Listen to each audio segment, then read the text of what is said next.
ARY जो है आपको लगता है वो भी न्यूट्रल हो गया है? उनका सॉफ्टवेयर अपडेट हुआ है कि आप जितने मर्जी पर्चे बांटते फिर हमें नहीं पता कि कौन गद्दार है, कौन किसने बगावत की, कौन दहशतगर्द है।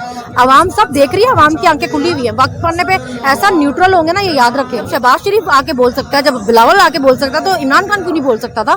उनको सुनने में इतना क्या एतराज है? अस्सलाम वालेकुम नाज़रीन, मैं हूं मिस्टर वकार और आप देख रहे हैं मिस्टर वकार ऑफिशियल। इस वक्त मेरे साथ फिर से सनम जवेद मौजूद है, पीटीआई की शेरनी, इमरान खान की जो है बब्बर शेरनी मौजूद है। अस्सलाम वालेकुम। अस्सलाम वालेकुम। सनम कैसी हैं आप? मैं ठीक हूँ। अच्छा, माशाल्लाह जो है आप दोबारा यहाँ पर आई हुई हैं, खान साहब को पूरी सपोर्ट है आपकी, ठीक है। अगर खान साहब के गिरफ्तारी के ऑर्डर जारी हो जाते हैं तो क्या करेंगे? तो ऑर्डर मतलब क्यों जारी हो जाएंगे? मतलब इतनी कौन सी कोई बॉम्ब फेंक दिया उन्होंने? अब वार्निंग मिलकर भी छोड़, इतना ऐसा ही केस था कि आप वार्निंग देके भी छोड़ सकते थे। अब उसको आप अगर जानबूझ के आप उसको खींचना चाहेंगे तो वो एक अलग की केस है, वरना कोई इतना बड़ा केस नहीं था जिसपे आप तौहीन लगा देते और फर्दर जुर्म लगा दें। और वो मेरे ख्याल से जज साहब सुनेंगे तो अगली दफा तो ठीक हो जाएगा। लेकिन अभी जब जज साहब के सामने वो हाजिर हुए थे तो जज साहब ने कहा कि हमने आपको सुन लिया है। जब खान साहब ने कहा कि जज साहब मैं कुछ कहना, उनको कहा कि आपको जरूरत नहीं है। हाल मुझे समझ नहीं है उनकी इस स्टेटमेंट की। जब शहबाज शरीफ आके बोल सकता है, जब बिलावल आके बोल सकता है तो इमरान खान क्यों नहीं बोल सकता था? उनको सुनने में इतना क्या एतराज है?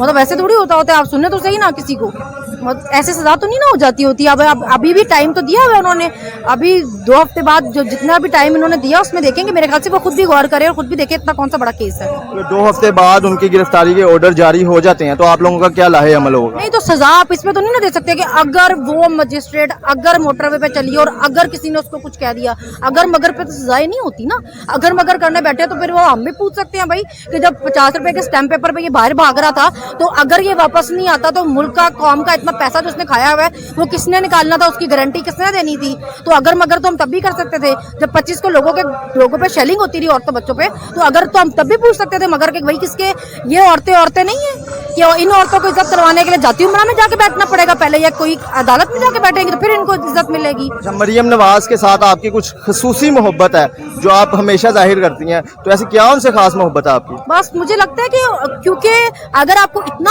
औरत खेलना है, औरत कार्ड इतना निकालना है तो फिर आप हर औरत की इज्जत करें ना। इसलिए थोड़ी क्योंकि आपके बाप की पार्टी थी, आप उसकी नायब सदर बन गए तो आप समझते हैं बहुत काबिल इज्जत है। हालांकि आप सजा याफ्ता मुजरमा है, चोरनी है, तो आप अपने आप को बड़ा काबिल इज्जत समझे। लेकिन दूसरों की औरतों को आप कहें, आपका चाचा भी, आपका बाप भी, तो ये सही घरों की औरतें नहीं है, तो वो फिर तो वो चीज़ तो समझ नहीं ना आएगी मुझे। शाह महमूद कुरैशी साहब हैं, उनकी बेटी भी सियासत में आ रही हैं, उनके हवाले से क्या कहेंगी?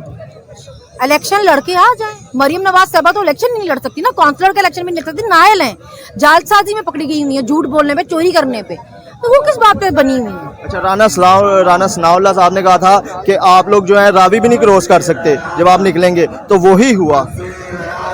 लोग सारा दिन तो शेलिंग खाते रहे बेचारे, और क्या करते? मर गए वहाँ पे, क्या करते? लेकिन रावी नहीं क्रॉस कर सकते।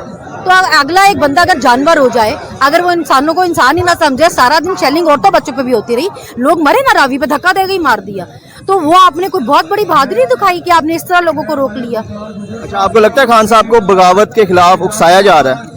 बगावत के आप जितने मर्जी पर्चे बांटते फिर हमें नहीं पता कि कौन गद्दार है, कौन किसने बगावत की, कौन दहशतगर्द है। आवाम सब देख रही है, आवाम की आंखें खुली हुई है। वक्त पड़ने पे ऐसा न्यूट्रल होंगे ना, ये याद रखेंगे। अच्छा, माशाल्लाह आप एयरवाई पे काफी चल रही थी, उनको इंटरव्यूज भी दे रही थी, लेकिन एयरवाई जो है आपको लगता है वो भी न्यूट्रल हो गया है? उनका सॉफ्टवेयर अपडेट हुआ है। वहाँ इतने लोगों की नौकरियां अगर आपकी स्टेक पे लगी हो तो फिर आपको सोच समझना, आप धमकियां देने लग जाए, गुंडागर्दी दिखाने लग जाए, लोगों को उठा लें, मुफ्त के केस करें, रोज के पर्चे करें, तो हर कोई इमरान खान तो नहीं ना होता कि वो 20-20 पर्चे रोज के करवा के भी यहीं बैठा रहे। हर कोई सनम जावेद भी नहीं होती कि अगर उस पर भी पर्चा हो जाए तो वो खान साहब से पीछे हट जाएगी। मेरे से पहले तो मरियम बीबी पे पर्चा करे ना पहले। मैं तो नहीं बेंच फिक्सिंग बोलती रही ना। मैंने तो नहीं कहा हुआ जनरलों का नाम ले लेके ये ऐसा और ये वैसा, मेरे बाप ने तो नहीं ये कहा हुआ। तो जिसने पहले किया पहले आप उससे शुरुआत करें, फिर हमारे घर भी भेजें। 100 बिस्मिल्लाह। आप निपटने के लिए तैयार हैं? आप तैयार बैठे, हमने कौन सी चोरियां की हैं? आपका इंटरव्यू वायरल हुआ था कि भेजो मेरे घर वीडियो डाले, तो अगर आज ही डाला? मैंने कहा था मेरे घर नहीं आता भी। अच्छा, आपके घर नहीं आता? कितनी कॉन्फिडेंट है? अच्छा, शहबाज शरीफ के लिए क्या पैगाम देंगे?